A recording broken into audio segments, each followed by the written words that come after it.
So on this episode, I have the honor to be joined with Dr. J. Zigmont, and we are going to talk about when should you look for financial help and who should you get to help you with your finances. So welcome back, Dr. Zigmont. Number one, firstly, foremost, welcome back. Hello.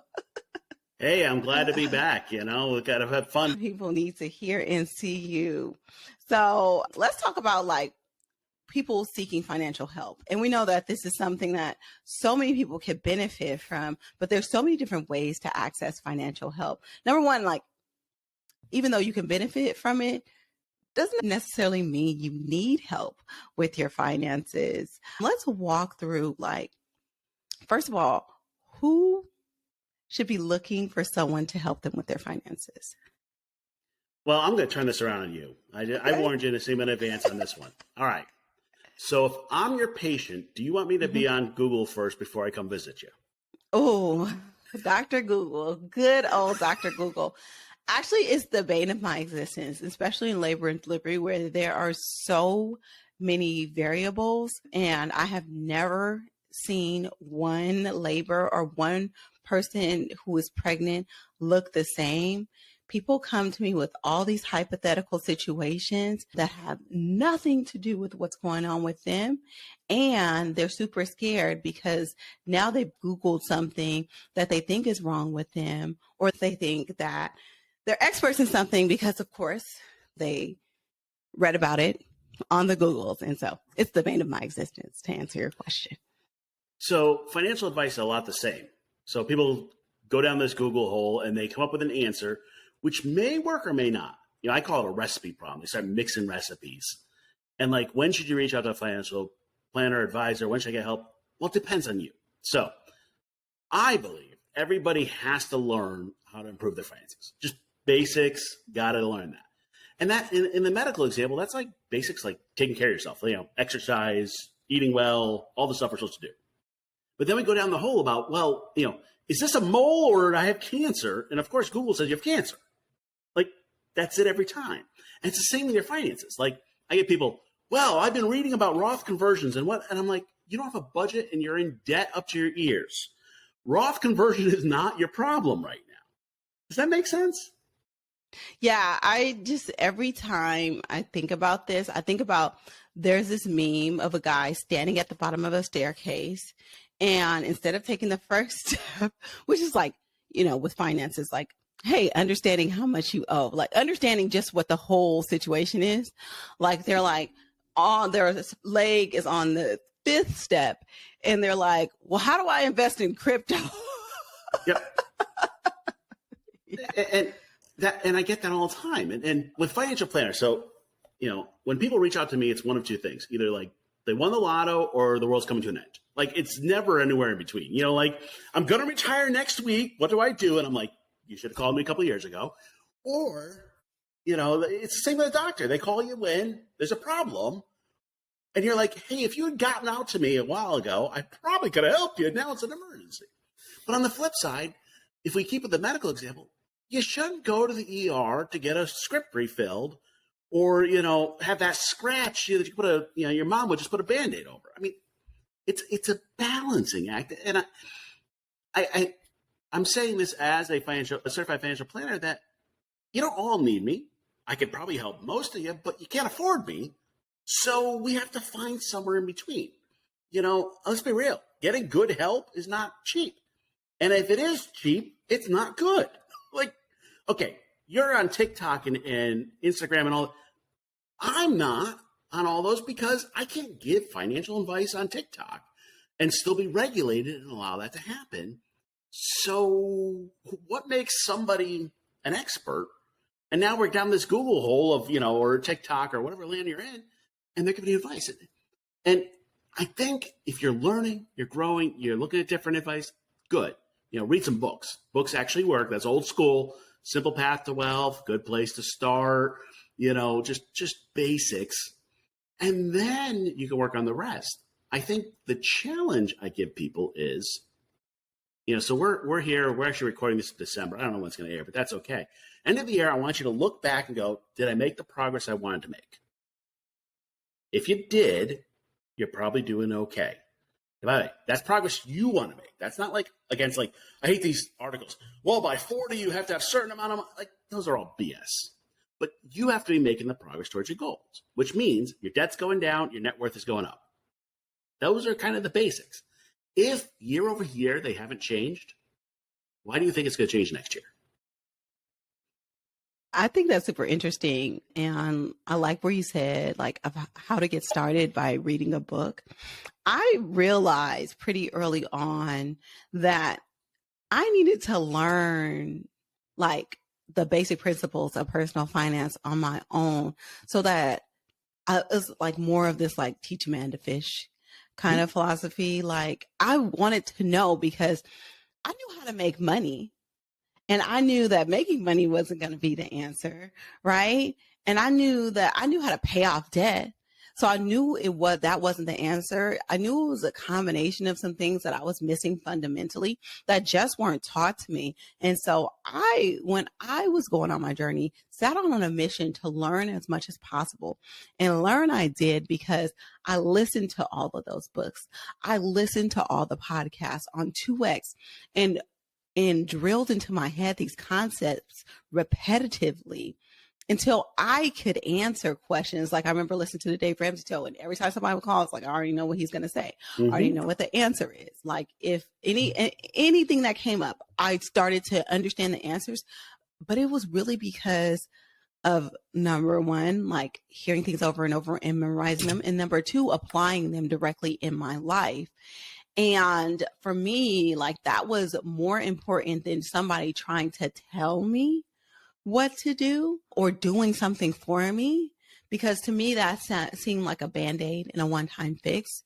But that education that I got in the year and a half where I was just deeply engrossed in those things is invaluable, and it's something that nobody can ever take back. And actually, very interesting, Jay, Dr. Zigmont, is that this is actually how I learned. This was after I had my second and master's degree, after I was well into my nursing career, is that I learned that the way that I learned personal finance is probably how I should have learned everything, because I have ADHD. And when I would listen to personal finance books and personal finance podcasts, I would listen on 2X.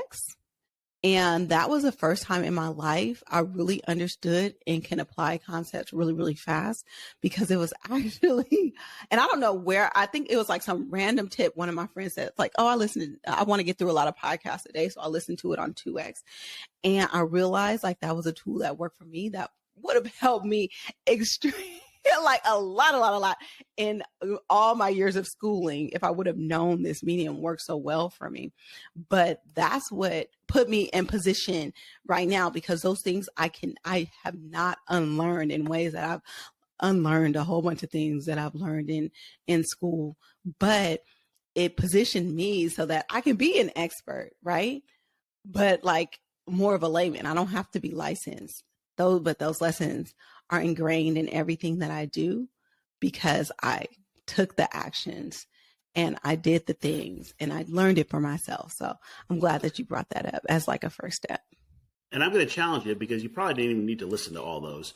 I mean, the reality check is that most of your finance is your behaviors with finance. If you just close your credit card and stop using them, that does half the work for you. Seriously, that's budgeting 101. But I think the challenge with podcasts, books, all that, is not to mix recipes. So you talk about Ramsey. Ramsey's in the no debt world. I come out of that world too, and I was, I had actually been a Ramsey preferred coach and done all that. I'm with him. But if you listen to him and then you listen to Grant Cardone, who's the guy who's 10x everything, and you need to take loans out for everything, and you need to buy these those two recipes together are going to make a mess. So you have to be careful that the recipe matches you.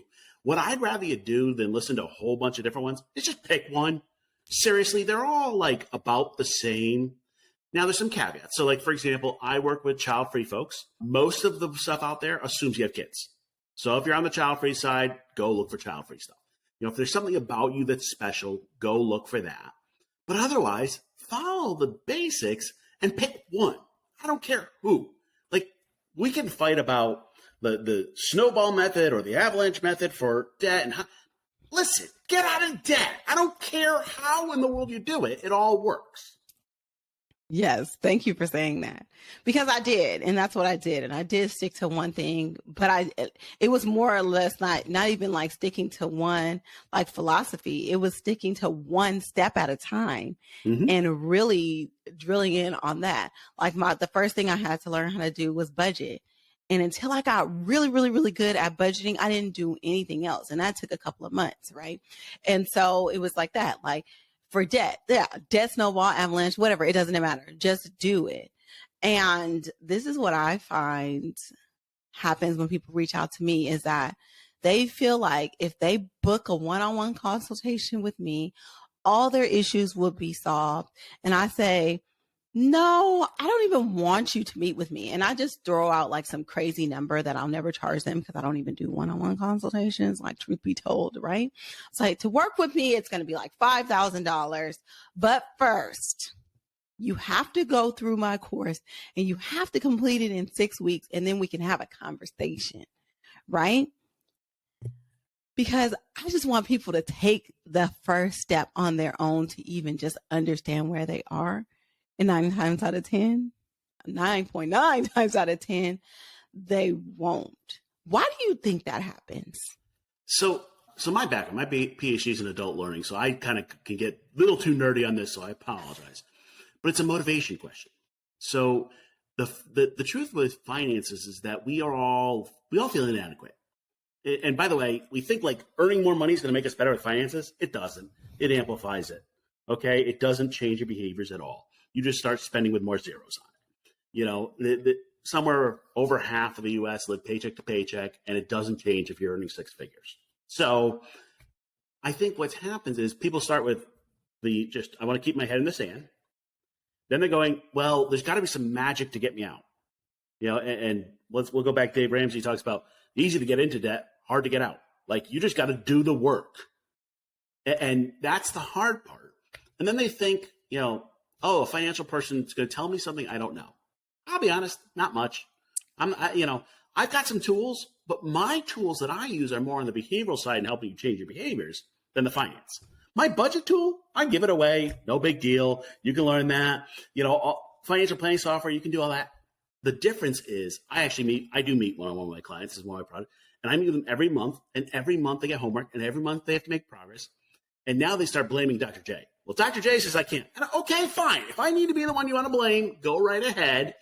You know, but now they start working on it. And we start setting goals and like some accountability, and we're working on it. That's fine if you can afford it. But here's the thing. If you're, $50,000 in debt and you're living paycheck to paycheck, you probably can't afford a professional to help you out on that. You know, and this is where we get into kind of like, okay, I know I need help, but I can't afford it. This is the healthcare problem again. I know I need medical help, but I can't afford it. Well, the problem, if we use the medical example, sometimes it's going to get better and sometimes it's not. And knowing which one that is not always easy. Same with your finances. If you go and call a bankruptcy attorney and say, should I go bankrupt? Their answer is yes. It's like asking your dog if he's hungry. You're just going to say yes. Yeah, everybody should do it. That's how they get paid. I mean, let's be real on that. So I think the first step is, if you think you need help, find a course, a structure, something. You know, you've got your course. I've got a self-directed financial planning process. Whatever works for you, try it. Now, mine, and I don't know about yours, mine actually include group sessions, which is a good way to, like, if you can get a group of people kind of talking about their finances, it's kind of like group therapy a little. You know, you have to, hi, I'm Jay, I'm in debt. But it's that accountability that can get you there. And by the way, that's a lot cheaper to pay for a course or group support than individual. Does that make sense? Mm-hmm. Oh, definitely. I know. I price my stuff so that it's almost like a no-brainer to kind of to do the process, because it's right there in front of you. And because like I am a little bit different as far as how I deal with people, and this, studying, adult behavior. I take personal responsibility for things a lot, and I take things personally if people don't complete things. And so coaching, one-on-one coaching, and like being so hands-on with somebody's finances, I knew was pretty detrimental to me physically and emotionally. And so I try to stay as far apart from it as I can, unless I know that somebody is really taking action. And so this self-directed program that I have, which I said is like really, really cheap, allows me to do that and still be able to help. And so you just got to know what works for you on both sides. Like, people have to know what works for them coming and seeking financial advice. But as someone who gives financial advice, I have to know what works for me in order for me to keep on thriving and existing and living in this space. So I'm gonna make you feel a little better. I've been tracking it. The big changes I need people to make, whatever it is, who cares? Doesn't matter what it is. It usually takes about 2 to 3 months, and I meet with them once a month for an hour. But it takes about 2 to 3 months to see the change. Like we'll talk about it. We'll be on board. They'll have a set of homework, some stuff to read, and I'll get back to next month, and they're like, "You didn't do it." Well, why? Now, a good coach balances between patting you on the back and kicking you in the butt. I'm no problem kicking you in the butt. I'm a very direct person, like, listen. And I've had a few clients that I've had to say, I'm going to fire you as a client if you don't do this. And I have no problem doing that. I'm like, I'm not going to waste your money if you're not going to make progress. And that's usually when they go, oh, wait, but. And I'm like, all right, well, then stop dining out. Okay, seriously, you got to pay your bills. Yeah. So we start doing that. I think as someone that's struggling, you just need a light at the end of the tunnel. Half of what I do is to show you, you'll be okay. Now, by the way, it might be 3 or 5 years before you're okay, but you'll be okay. You'll make it through. Some people, the ones that my heart goes out to are the people that have some type of disability or medical issue come up, and now they're trying to handle the healthcare and finance. I don't know how you do that without personal help. Like, seriously, you have to have help in those situations. Like, it's so many things to navigate. Yeah, I feel for those people too. I feel bad charging them, but I'm like, there's no way you're going to get through this without me helping you. Like applying for Social Security disability in the States and, figure out what. It's just a nightmare. The system is broken. So sometimes you need help. So, okay, if you're a complex situation, got a bunch of money, or you're just in over your head, you might have to ask for help. So let's go over kind of some of the people that can help you. And I'm going to go from like the cheapest to the most expensive, and we'll kind of like be real on that one. Mm-hmm. So on the cheaper side, you got financial coaches. Now, I did coaching for quite a while. I've done executive coaching, all the career coaching, financial coaching, all that for over a decade in different ways. Here's the problem with coaching. There's no guarantee of who that coach is or what makes them a coach. I'm an Instagram influencer. That makes me a coach. Well, I guess technically there's no bar or requirement. So you got to be very careful on who you're getting. The other part, if you're going to do coaching, I want you to look and see if there's any group for whatever group you're in that does nonprofit or low fee coaching for you. They have ones for vets and for moms and for whatever. There's always these groups that specifically handle people, and the nonprofit coaching tends to be the better choice. There's coaches that will do it for volunteer and help out, and that's where I want you to go. With coaching, you're paying hourly or monthly for some type of package to help you. The rule is, if you're not getting value, you got to fire them. And I said that with all my clients. If you're not getting value, fire me. I want you to fire me. I expect you to fire me. Now, a coach has no responsibility to you, no fiduciary duty, no privacy. There's nothing regulating. So it's a little bit of Wild Wild West. But the bonus is, it's a way to get somebody cheap to help you out. What do you think about that, Seema? I 100% agree, because I'm a coach, and I'm in the coaching world, and I can definitely attest to results may vary, and you have to find a right fit. But there are some really good people that can help you for little to nothing, but you have to actually do the work, number one. But then you also have to vet, people and understand why and how they're calling themselves a financial coach. And actually, at the end of the day, what you're being charged. Yeah. Yeah. And just be aware. It's buyer beware completely. I'm not saying good or bad. I'm just saying buyer beware. You get what you pay for. Now, next one, a little more expensive, but for a different path, is a financial therapist. Now, this is a little bit on a different path. So, great examples of this. A, if you have any diagnosable issue that you need to have addressed, that's a therapist, not a coach. Okay, and you know what that is if you have other issues that come together. Because, by the way, finance just puts everything like into like a squish and it just makes a mess. So that's part of where it is. The other part of it is that a lot of it is your background, where you came from, trauma issues. You may need to address those before you can address the finance numbers of it. The financial therapist digs in on that. Sometimes also with couples, you may have a financial therapist or counselor because the couple needs some serious work. Some of the examples of this, like financial infidelity. That's called financial cheating, in case you missed that term. Like, hey, I went out and gambled off $100,000, right? Didn't claim my IRS taxes for years, or, I'm spending it on my, side whatever. Like it's just kind of like, that's the stuff you want a therapist for. And I mean, the way I tend to look, it's not right. It's kind of, if more of your background's holding you back, definitely need a therapist. I was the way I was raised. If you're telling me all that, you probably have to get over those issues first. Do you follow me on that? 100%. And I think sometimes we don't understand it until we hear it from somebody else.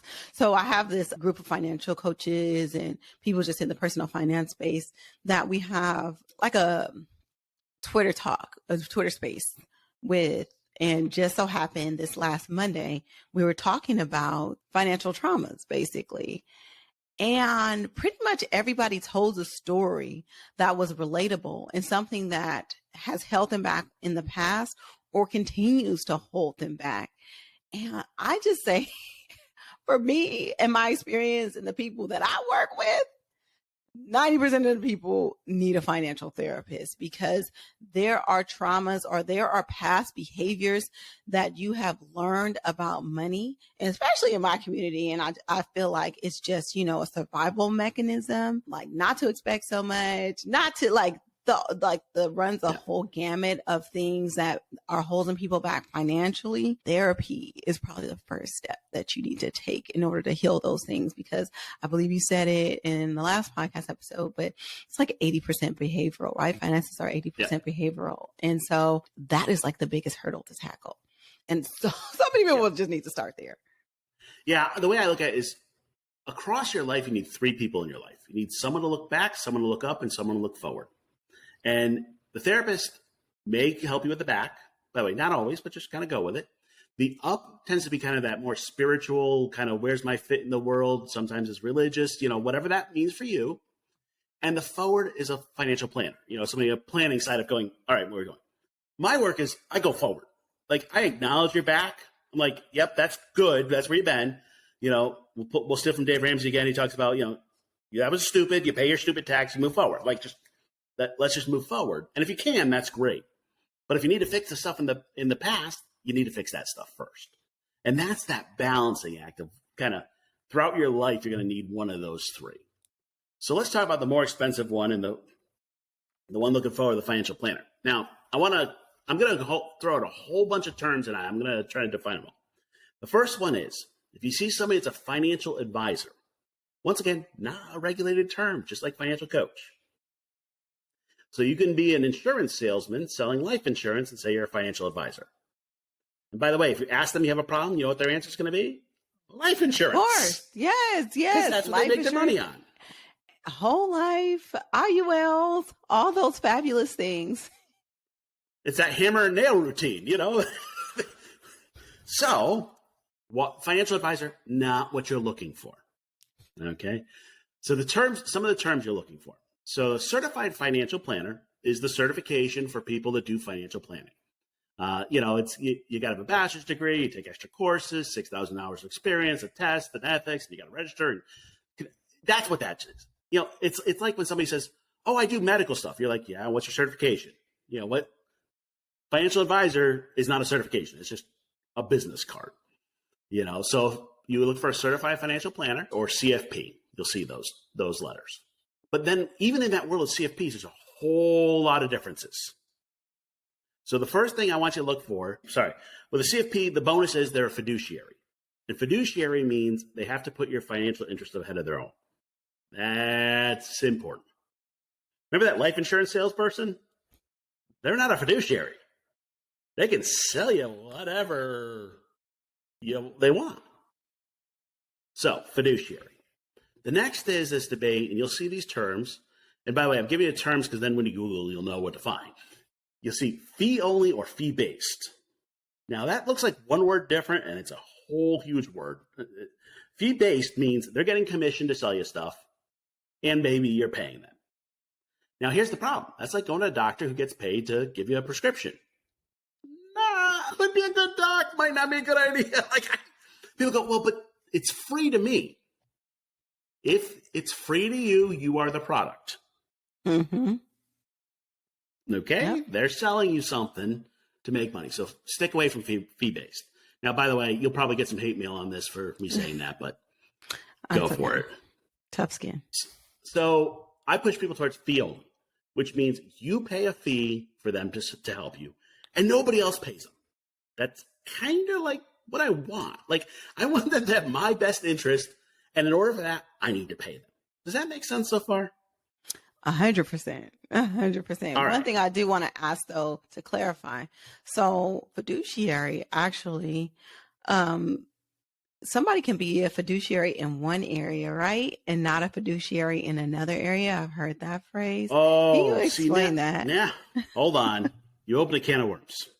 Sorry. I knew it was. That's why I was trying to wait, because I wanted you to get through your terms first. Do you want to come back to that? Yeah, let me come back to that. Let's come back. Let's do that as a follow-up.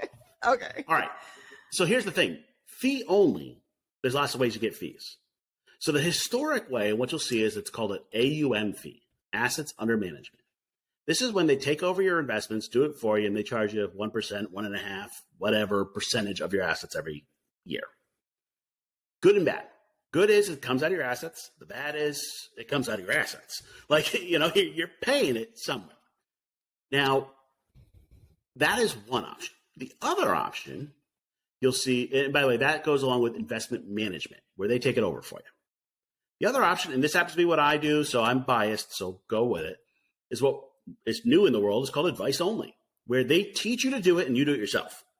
That's what I believe is the better answer. So the way I look at it is I guide people to do it. I don't do it for them. And I charge an hourly or a retainer basis on monthly, which works out about the same as an hourly. It's just the same concept. And they pay me out of their checking account or whatever, and just whatever their assets are, that's theirs. Because here's the difference.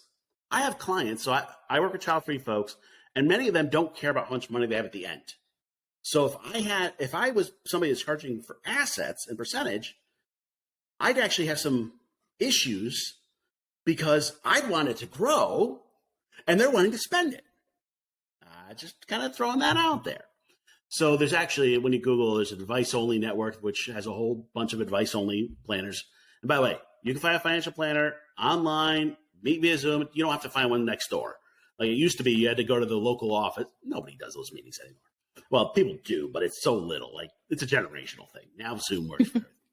So you can find advice only, you pay for it. So like if you're having trouble, you could buy like a couple hours or a couple months with an advice only planner, get things in place, then go, peace, I'm out, and keep working on your own. Mm-hmm. That's a better solution for you to find that balance. What do you think? I love it. I'm like all about it. But the thing is that there's levels, like we like to say, it's levels to this, right? Because you might not be able to pay for that. And sometimes you're so lured into the front loaded things where, your investments are, and I know that this is something that Dave Ramsey does, which some people find is controversial, is that a lot of his financial advisors will put you into things where they get paid right when the product Yep. is invested, and so you don't get the ROI right away. You get the ROI over time. Like, it's not the worst thing in the world, but you're going to pay them some kind of way, but because it doesn't necessarily come directly out of your checking account, you don't feel it as much. And so it's a psychological thing. But I just always caution people, be careful what you're giving up when you think you're getting something for free. Yep. So those are fee based. So Mm-hmm. let's go back to terminology. And I pulled apart somebody's portfolio. They had been with a fee based advisor and this and the other. I'm going to leave names out of it because I don't want to shame them. But the funds they were in, it was almost a 4% fee by the time you had the intro, and then per year, like 2.5 on the way in, 1 for the year, and something else, like there was an extra fee. And I'm like, you got to make up 4% of fee before you can even make a penny. But I don't think people understand what that means in like real numbers. Like, can we give like I know it's like on the fly, but like a $10,000 investment example. Like, if you're paying 4% in fees, like, So let me make it even yeah. simpler for you. Mm-hmm, mm-hmm. So on average, depending on which book you want to follow, the stock market returns 7 to 10%. That's kind of like the generic number. Yeah. 4% fees means you're giving up half of your growth every year for the honor of having it. Don't even worry about the numbers. You're like giving up half of your money just to say you have that fund. So now you're like in the high yield savings account territory. You might as well. High yield. I just saw the other day a high yield had 4% on it. I'm like, and there's no fees, man. No Seriously. fees. So, by the way, so I do this with everybody. I go through, and to give you an idea, the funds I want people in, they call it somewhere around 4 to 8 basis points, which is 0.8%. Like, we're like way percentages of percentages versus 2, 3, 4%, which doesn't sound like much, but it compounds. It's that compound interest thing. And every year you're paying, and on and on and on and on. By the way, that's why they sell life insurance and annuities, because they make money on it every year. I mean, that's the reality check. You're always paying the bill. Yep. All right. You're paying somehow. I'm telling you that right now. You're not getting it for free. You know, I and most other financial planners do an intro meeting for free. You get 1 hour of my time for free. You want a minute past that, you're paying. I'm not trying to be rude about it, but like the 1 hour is because people don't know what I do, and I got to do the intro and see if I can help you. But then the clock's ticking. You got to pay somewhere. But Dr. Zigmont, why should people be paying if they're broke? Well, this goes back to, if you're broke this year and you change nothing, you'll be broke next year. Keep that same energy, okay? It's one of those balancing act. I mean, the hard part is when I talk to people, I do a lot of intro meetings just because I like helping people. And I get about halfway through, I know whether they can afford me or not, whether or not. Like, there are many times I'll talk to people in intro and I won't even pitch them. I'm like, no, we're done at the end of this. You can't afford my regular package. I'll send my self-directed package. But I'm doing it just to help them. And we'll run over a budget. We'll do numbers. We'll work. Like, there'll be these, I call them blinking red lights, like where, oh my God, we got to stop and fix this right this second. And we'll do all that. And what happens is a lot of people need that hand up and saying, hey, let me just push you just a little bit and see progress. Because the truth is, they haven't made any progress in a year or 2 years or 3 years, or it's going downhill. Like, for example, if you're living paycheck to paycheck and now we're in a high inflation world, now your debt's going up. Mm-hmm. So I don't know. I think the hard part is you got to pay for it. Now, you asked me a question before, and I promised I'd get back to it on this fiduciary versus something else. So brokers can actually follow something called a best interest standard, which this is kind of weird. And by the way, I'm not the expert on it because I've never followed that standard. But the effective is, I think this is in your best interest. It's different than saying a fiduciary says, this is this is you primarily. I have to follow your law. So I'm selling you this product. Yeah, this is in your best interest to buy a life insurance policy that you don't really need. That's kind of, it's like if you could justify it in your head. Now, the problem is what happens is you're looking for a registered investment advisory firm, RIA, which, by the way, does not mean they're special. This just means they're registered with the state or SEC. And an RIA has to file a fiduciary. Somebody can be an RIA and a broker at the same time, and they can like switch hats in the middle of the conversation. I don't know how this works. Like seriously, I just don't know. Mind numbing. It's like best to avoid. And I'm in the world, and I read all the literature, and I'm like, I don't know how you do that, because let's be real, how you pay people changes what they recommend or what they want to do, or if I'm getting 2% to sell such and such product, I'm going to sell you that product. Yeah, that's kind of that balancing act. And by the way, investing, you can learn on your own, not too hard. Tax planning, much harder. Big financial planning, estate planning, the big picture. Am I ready to retire? Those are the harder questions. So you can, I talk about the book, Simple Path to Wealth. It's got 90% of the stuff you need in there. And if you follow it, you're in a good place. I'm much more, if you're getting out of debt, go to Ramsey, get the total money makeover and get out of debt, then go to Simple Path to Wealth. Seriously, that's just my shift. But I think what happens is if you're overwhelmed, it's based on how you learn. So you talked about, you do best in podcasts at 2X. Cool.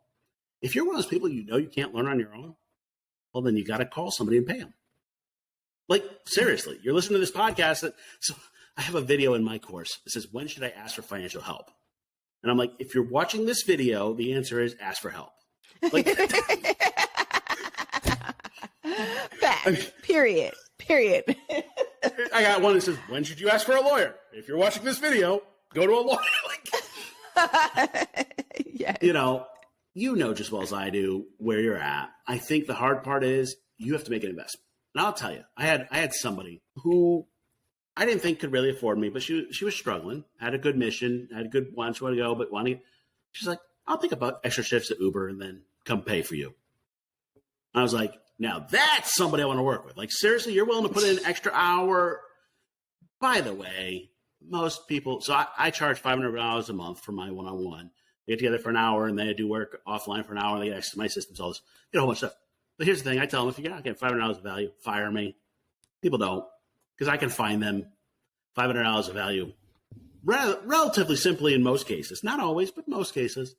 And the hard part is the financial planning stuff that I actually help people most with is preventing them from doing stupid stuff. And there's no way I can put a dollar sign on that. Mm-hmm. That's your, Amen. Hey, I'm in debt and I want to buy crypto. No. The rule for investing is you only invest in things you understand, and let's just leave it there.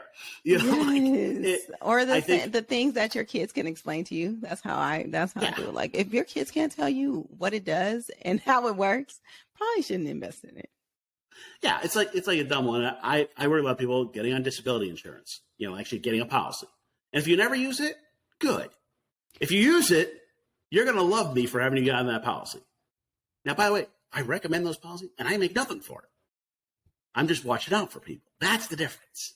Yep. All right, let's summarize this for the people. Ones and ends. Who needs financial help? When you are not making the progress towards your goals you want to make, ask for help. And what level of help should people seek? Whatever you can afford. Oh, no, that's a separate. Basically, yes. You get what you pay for. Yes. That is the reality check of it.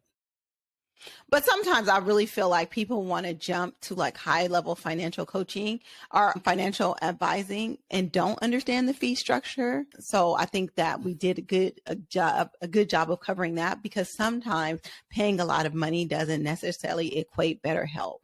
And so yeah, I'm with you. That's why I encourage advice only, fee only, because you're paying for their hourly. Whether you come to me with a negative net worth or tens of millions, you get charged the same price. Because right. My hour, my time, my skill set is what you're paying for. Right. You shouldn't have to pay extra because you have an extra zero on it. But what some companies do charge, because it's going to be by how much money you have in your portfolio, right? And also, while we're there, you don't need to go to a giant name and be like, oh, I go to so-and-so and that's the cool one. Seriously, You can find somebody. And what I encourage people is most financial planners focus on a niche. So mine happens to be Childfree. Find somebody that serves people like you, whatever that means. There's one just for nurses. There's one for moms. One of my colleagues does a sandwich generation, taking care of parents and your family, your kids at the same time. Like there's people that specialize in you. Go to them. Yep. And then explain to people how your financial services are structured.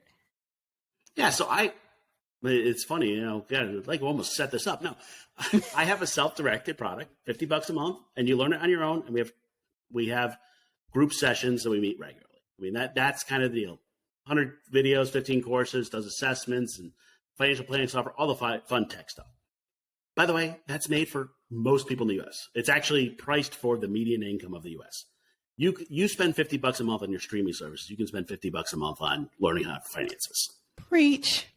Mm-hmm. Then one-on-one or in the, my retainer amounts, $500 a month. And by the way, if you go, wow, that's crazy expensive. Well, that's aimed for people making six figures. Okay. Seriously. I mean, like if you're making 50 grand a year. But it's not. I think people just haven't priced out services and understand. So when you told me, Dr. Zigmont, how much you charge, I was like, you are the bomb.com, because for what you're doing, like I know how much other people charge that aren't bringing half the value. So I really feel like it's very reasonable, but people, if you don't know, you don't know. So now you know. Yeah. And I think the difference is it's transparent. So there's a transparency movement in financial advisors. You should know what you're getting, how many hours or what work or whatever it is, versus you pay me a percentage and I will call you once a year. Like I'm all about 100% transparency in all things, because I'm the person that's going to tell you how much I get paid per hour every day down to the minute, how much I pay in taxes, not because I'm trying to stunt, but because I need you to start talking like that and understanding that, because the more you understand where your money is coming from and what it's doing for you and what it isn't doing for you, the better you can do financially. And that's the same thing with products and services that you buy. You need to understand the true cost of what you're buying now and in the future. Absolutely. And maybe you can throw a link to it. I actually just started with with a couple. We're actually filming their financial planning process. You can actually see what it's like. Yes. Talk about transparency. Like actually go through it and deal with it and all that. And what happens is you find out they're normal, like you. Just like you. Just like seriously. you. Everybody has some issues. And even, people in the finance space aren't exempt to this. So I am going to throw that link in the show notes, but we're going to be doing something special here with Dr. Zigmont, where if you are willing to come on the podcast and, share your story, and, Dr. Zigmont has all the legal documents and all of that stuff, but he is going to be offering financial advice for one of our listeners. So break that down, Dr. Zigmont, because you can explain a little bit. All right. So here's the deal on this. I'm going to give you what I give my clients for free, but you got to record it. You got to share it with everybody. And Nasima is going to be there as my devil or angel on the shoulders. I'm not sure which one that is, but depends on the day.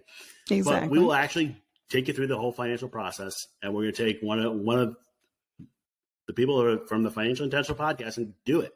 Now, by the way, you go, well, do I have enough money for it? Well, whatever you are, that's, it is what it is. Like, seriously, I got people that are struggling. I got people that have a lot of money. I got people that are making a lot.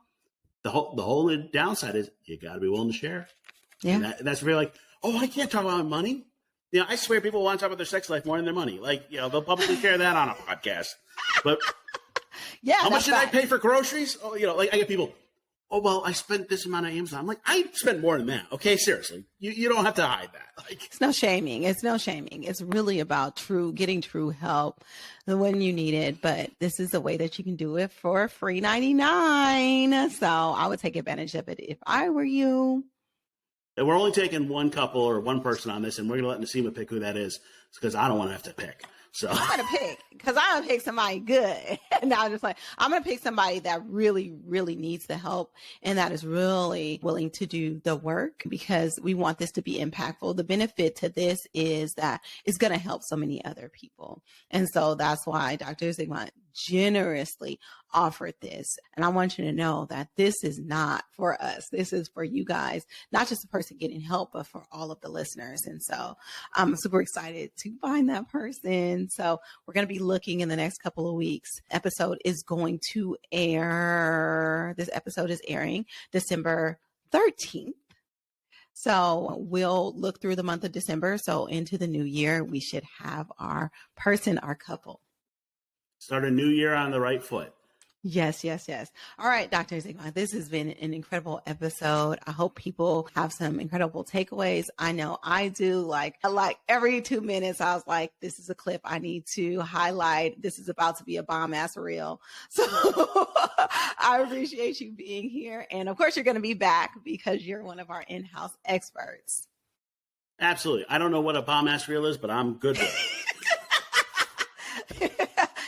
Be an influencer before you know it, Dr. Zigmont. I'm going to make sure of it. I have a website that is good enough. I am not doing a TikTok dance or any of that. So we're going to be twerking before this is over. Oh, I guarantee it. There's some things you don't want to see.